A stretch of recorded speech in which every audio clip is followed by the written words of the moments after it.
ингээд 2024 оны Nextstart контент бүтээх сургалтаа амжилттай төгсөөд өөрийн хувьд бол за яаж рил хийдгийг, яаж видео хийдгийг, за постуудаа яаж оруулдгийг, яаж бэлддгийг, за Canva дээр яаж ажилдгийг, CapCut дээр яаж одоо видеого эдитлэхийг, контент хийж сурах техникүүдийг одоо сурсан, мэдсэн. Маш их сонирхолтой атлет талаар дүүрэн 30 хоног байсан.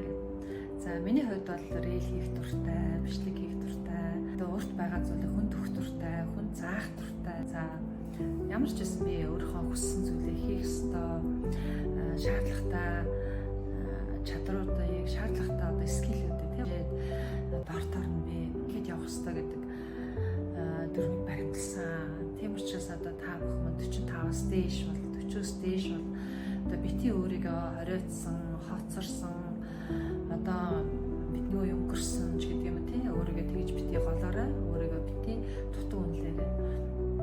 Нэг сурна, за амжихгүй бол дахиад хоёр дахь сур.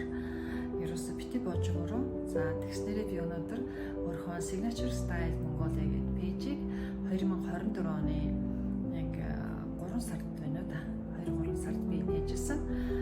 Тэгээд түүнээс хойш би тасралтгүй өөрийнхөө сурсан контент, одоо өөрийнхөө сурсан ур чадруудаа ашиглаад рил хийгээд, бичлэг хийгээд маш олон гой сургалтуудаа би бас гаргасан. За ингээд өөрийнхөө пэйжийг хөгжүүлээд өнөөдөр хүрсэн. За тэгсэн хувьд бол надад өөртөө цаг гаргаж, өөрийгөө сонсож, өөртөө би хөрөнгө оруулалт хийснээр баяртай байгаа. Ингээд өөрийгөө шинэ аялалд тий одоо шинэ карьерийг personal branding гэдэг дээр би ажиллаж байгаадаа маш их баяртай байгаа.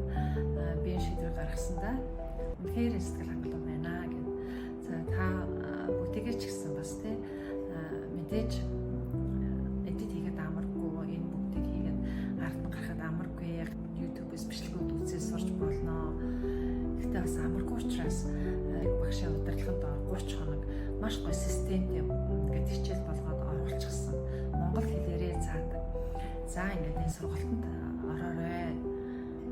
Энэ сургалтыг сонирхоод үзээрэй. Өөрийнхөө хувийн брендийг хөгжүүлье. Заншгүй цаашаа өөрийнхөө хийж бүтээх юм аа дээр өсөж сошиал дээр тавья хий гэж байгаа. Та бас сонирхоод үзээрэй.